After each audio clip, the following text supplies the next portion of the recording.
നമസ്കാരം. സുദർശന TV ചാനലിലേക്ക് ഏവർക്കും സ്വാഗതം. നിങ്ങൾ പ്രശ്നങ്ങളെ നേരിടുന്ന വ്യക്തികളാണെങ്കിൽ ഞങ്ങളുടെ കമൻറ്റ് ബോക്സിൽ നിങ്ങളുടെ പേരും നാളും രേഖപ്പെടുത്തുക. ഞങ്ങളുടെ പ്രാർത്ഥനാ വേളയിൽ നിങ്ങളുടെ പേരും നാളും ഞങ്ങൾ ആ പ്രാർത്ഥനയിൽ ഉൾപ്പെടുത്തി നിങ്ങൾക്ക് വേണ്ടി ഞങ്ങൾ പ്രാർത്ഥിക്കുന്നതാണ്. ആ പ്രാർത്ഥന ഫലസന്ദായകമായി തീരുന്നുണ്ട് എന്നറിയുന്നതിൽ സന്തോഷമുണ്ട്. തീർച്ചയായും നിങ്ങൾ നിങ്ങളുടെ നാളും പേരും ഞങ്ങളുടെ കമൻറ്റ് ബോക്സിൽ രേഖപ്പെടുത്താൻ പ്രത്യേകം ശ്രദ്ധിക്കുക. ലോക സമസ്ത സുഖിനോ ഭവന്തു. എല്ലാവർക്കും നന്മ വരട്ടെ. എല്ലാവരെയും ഈശ്വരൻ അനുഗ്രഹിക്കട്ടെ.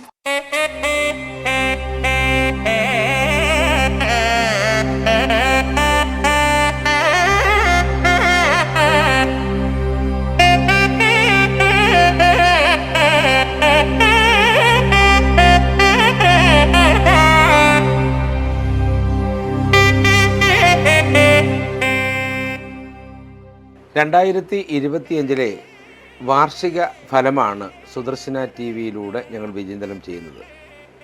അനിഴം നക്ഷത്രമാണ് ഇന്ന് നമ്മൾ നോക്കുന്ന നക്ഷത്രം.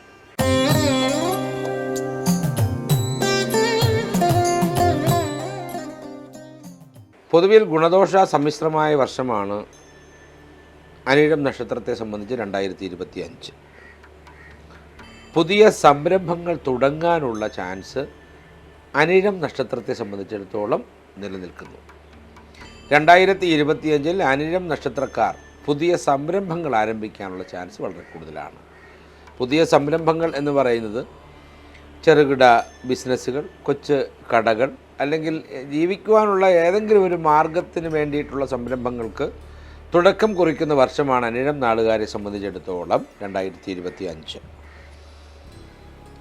ഇതുവരെയുള്ള ജീവിത പ്രശ്നങ്ങൾക്ക് പരിഹാരമാകുന്ന വർഷമാണ് അനിഴം നാളുകാരെ സംബന്ധിച്ചിടത്തോളം 2025. ചില പ്രശ്നങ്ങളിലൊക്കെ ഉൾപ്പെട്ട് വളരെ മാനസികമായ ദുഃഖം നിലനിർത്തി പോകുന്ന ആളുകളാണ് അനിഴം നക്ഷത്രക്കാർ. ആ പ്രശ്നങ്ങളെല്ലാം തന്നെ 2025 പരിഹരിക്കപ്പെടും എന്നുള്ളതിന് തർക്കമില്ലാത്ത കാര്യമാണ്. അപ്പോൾ നന്മയുള്ള ഒരു വർഷമാണ് 2025 അനിഴം നക്ഷത്രക്കാരെ സംബന്ധിച്ചിടത്തോളം. തന്നെയുമല്ല, ഈശ്വരൻ്റെ അനുഗ്രഹത്തിന് പാത്രീഭൂതമാകുന്ന വർഷമാണ് 2025 ഈ പറയുന്ന അനിഴം നക്ഷത്രക്കാരെ സംബന്ധിച്ചിടത്തോളം. ഈശ്വര സംവിധാനങ്ങൾ, ഈശ്വര ചൈതന്യങ്ങളുടേതായ എല്ലാ അനുഗ്രഹങ്ങളും നേടിയെടുക്കാൻ കഴിയുന്നവരാണ് അനിഴം നക്ഷത്രക്കാർ. കുടുംബത്തിൽ വളരെ സമാധാനമുണ്ടാകാനുള്ള ചാൻസ് വളരെ കൂടുതലാണ്. കുടുംബത്തിൽ പലപ്പോഴും ചില വിഷയങ്ങളെ സംബന്ധിച്ച് ഭാര്യ ഭർത്താക്കന്മാർ തമ്മിൽ അല്ലെങ്കിൽ മക്കൾ തമ്മിൽ ഒക്കെ ചെറിയ വിഷയങ്ങൾ ഉണ്ടാകാനുള്ള ഇടയുണ്ട്. അത് നിലനിന്നിരുന്നു. എന്നാൽ അതെല്ലാം മാറി അതൊരു പരിഹാര മാർഗത്തിൽ എത്തപ്പെടുന്ന വർഷമാണ് 2025. വളരെ ആശ്വാസദായകമായൊരു വർഷമാണ്. 2024 വരെയുള്ള എല്ലാ ചെറിയ തർക്കങ്ങൾ പോലും പരിഹരിക്കപ്പെടുന്ന വർഷമാണ് 2025 എന്ന് പറയുന്നത്. എന്ന് പറഞ്ഞാൽ പൊതുവിൽ വളരെ ആനന്ദദായകമായ ഒരു മുന്നോട്ടുള്ള പോക്കിന് തുടക്കം കുറിക്കുന്ന വർഷമാണ് 2025 എന്നുള്ളത്. എന്നാൽ രോഗങ്ങൾക്ക് ചിലപ്പോൾ കീഴ്പ്പെടേണ്ടി വരും. ശാരീരികമായ ക്ഷീണം, അതുപോലെ തന്നെ വാദസംബന്ധമായ അസുഖങ്ങൾ, കണ്ണിനും പല്ലിനും ഉണ്ടാകുന്ന അസുഖങ്ങൾ തുടങ്ങി നമുക്ക് അതായത് ശരിക്കും വേദനാജനകമായ ചില അസുഖങ്ങളൊക്കെ വന്നു ചേരാനുള്ള സാഹചര്യം അനിഴം നാളുകാർക്കുണ്ട്. അത് നേരത്തെ തന്നെ ഓർമ്മിപ്പിക്കുകയാണ്. ചെറുതായി തന്നെ ഈ പറഞ്ഞ ശാരീരിക ഭാഗങ്ങളിലുള്ള ചെറിയ വേദനകളോ അസുഖങ്ങൾക്ക് തുടക്കമിടുമ്പോഴോ തന്നെ ഡോക്ടറെ പോയി കണ്ട് അതിന് ആവശ്യമായ മെഡിസിൻസുകൾ ഉപയോഗിക്കാൻ കഴിയണം. അങ്ങനെയാണെങ്കിൽ വലിയ ഭീകരതയില്ലാതെ അതിനെ നമുക്ക് മുന്നോട്ട് കൊണ്ടുപോകാനാകും. അതല്ല, ചെറിയ വേദനകളെ അവഗണിച്ചു കഴിഞ്ഞാൽ അത് നമുക്ക് കൺട്രോളിൽ നിർത്താൻ പറ്റുന്നതിനപ്പുറത്തേക്ക് ആ വേദന പോവുകയും ദിവസങ്ങളോളം നമുക്ക് ആ വേദനയിൽ മുമ്പോട്ട് പോകേണ്ടി വരികയും ചെയ്യും. അതുകൊണ്ട് തന്നെ ഇത്തരം അസുഖങ്ങൾ കാണുമ്പോൾ തന്നെ, തുടക്കം കുറിക്കുമ്പോൾ തന്നെ ആശുപത്രിയിലെത്തി അതിന് വേണ്ടുന്ന മരുന്നുകൾ, ഔഷധങ്ങൾ കഴിക്കുക. പിന്നെ പണമിടപാടുകൾ നടത്തുമ്പോൾ പ്രത്യേകം ശ്രദ്ധിക്കണം. പണമിടപാടുകൾ നടത്തുമ്പോൾ ശ്രദ്ധിക്കുക എന്ന് പറഞ്ഞാൽ ഒരിക്കലും ഒരാൾക്ക് വേണ്ടിയും സാക്ഷി നിൽക്കരുത്, അതുപോലെ സഹായിയായി നിൽക്കരുത്. സാക്ഷിയും സഹായിയായും നിന്നാൽ അത് പിന്നീട് അനിഴം നാളുകാരൻ ബാധ്യതയിലേക്ക് വന്നു ചേരുന്ന അവസ്ഥയിലെത്തും. അതുകൊണ്ട് ഒരാൾക്കും ജാമ്യം നിൽക്കുകയോ സാക്ഷി നിൽക്കുകയോ സഹായിക്കാൻ നിൽക്കുകയോ ചെയ്യരുത്. ചെയ്താൽ അത് പിന്നീട് ബാധ്യതയായി വരും, മാനസിക സമ്മർദ്ദത്തിന് കാരണമായി മാറും. കാർഷിക രംഗത്ത് കൂടുതൽ മാറ്റങ്ങൾ ഉണ്ടാകുന്നൊരു വർഷമാണ് അനിഴം നാളുകാരെ സംബന്ധിച്ചിടത്തോളം ഉള്ളത്. വയലുകളൊക്കെ പാട്ടത്തിനെടുത്ത് കൃഷി ചെയ്യുക, അതുപോലെ ചെയ്യുന്ന കൃഷി ഉൽപ്പന്നങ്ങൾക്ക് സാമ്പത്തികമായി വില ലഭിക്കുക തുടങ്ങി നല്ല ഒരു മികച്ച അവസരത്തിലേക്ക് കാർഷിക രംഗം അനിഴം നാളുകാർക്ക് എത്തിച്ചേരും. അല്ലെങ്കിൽ അനിഴം നാളുകാരുടെ മുമ്പിലുള്ള കാർഷിക രംഗം എന്ന് പറയുന്നത് ഒട്ടും പുറകോട്ട് പോകാത്ത തരത്തിൽ തന്നെ ജീവിതത്തെ ഉയർത്തിക്കൊണ്ടുവരുന്ന ഒരു നിലവാരം സൃഷ്ടിക്കുന്നത് തന്നെയായിരിക്കും. അതുകൊണ്ട് ധൈര്യമായി കാർഷിക രംഗത്ത് നിലനിൽക്കാൻ കഴിയും. അതുപോലെ തന്നെ വിദ്യാർത്ഥികൾക്ക് വിദ്യാഭ്യാസ തലങ്ങളിൽ അലസതയ്ക്ക് സാധ്യതയുണ്ട്. അലസത എന്ന് പറഞ്ഞാൽ പഠിക്കാനുള്ള ആഗ്രഹം നഷ്ടപ്പെട്ടു പോകുന്നത് പോലെ ഒരു തോന്നൽ. അതിനെ കണ്ടില്ല എന്ന് വിചാരിച്ച് രക്ഷകർത്താക്കൾ അവഗണിക്കരുത്. വിദ്യാർത്ഥികളുടെ ഈ അലസത തീർച്ചയായും തിരിച്ചറിഞ്ഞ്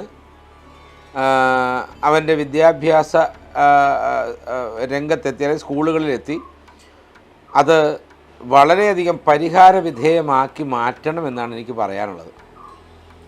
ഇല്ലെങ്കിൽ ആ അലസത കൊണ്ട് വിദ്യാർത്ഥിക്ക് ദോഷമുണ്ടാകുന്ന അവസ്ഥയിലേക്ക് വരും.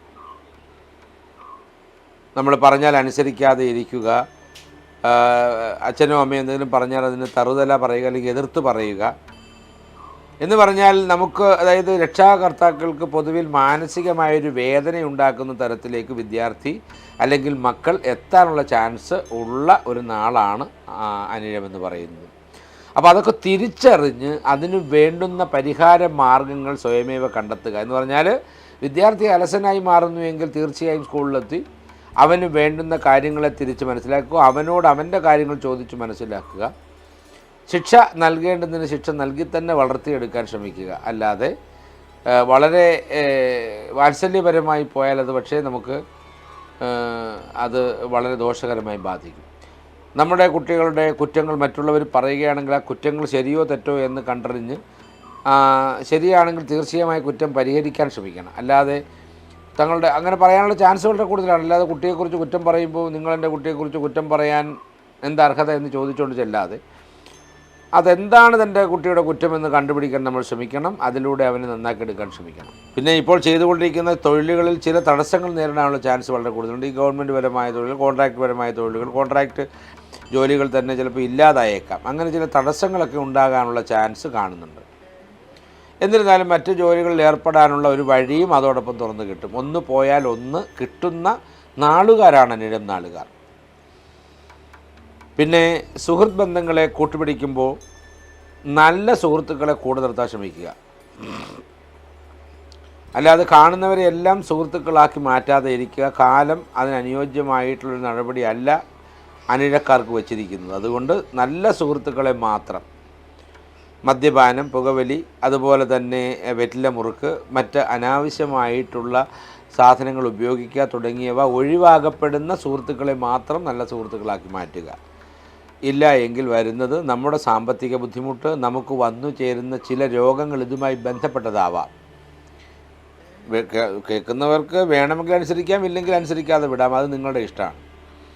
അപ്പോൾ വന്നു ചേരുന്ന ദുരിതങ്ങളെക്കുറിച്ച് പറയുക മാത്രമാണ് നമ്മൾ ചെയ്യുന്നത്. 2025 ഇവ ഉപേക്ഷിക്കാൻ കഴിയുമെങ്കിൽ ഉപേക്ഷിക്കുക.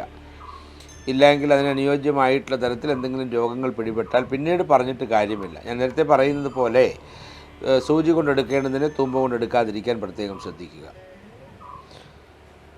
അതുപോലെ തന്നെ കുടുംബങ്ങളിൽ ആഘോഷ കാര്യങ്ങൾ നടക്കാൻ ചാൻസ് ഉണ്ട്. മംഗളകർമ്മങ്ങൾ നടക്കാനുള്ള ചാൻസ് വളരെ കൂടുതലാണ്. കല്യാണം നടക്കുക, പുതുതായി ജനിക്കുന്ന കുട്ടിയുടെ നൂലുകെട്ട് നടക്കുക, അതുപോലെ തന്നെ പുതിയ വീടിനെ തറക്കല്ലിടിയിൽ നടക്കുക, പാലുകാച്ചൽ കർമ്മം നടക്കുക തുടങ്ങി, അതുപോലെ മക്കൾക്ക് ജോലി കിട്ടുക തുടങ്ങി വളരെ ആഘോഷപൂർവമായ മംഗളകരമായ കാര്യങ്ങൾ നടക്കാൻ കഴിയുന്ന ഒരു വർഷം കൂടിയിട്ടാണ് 2025.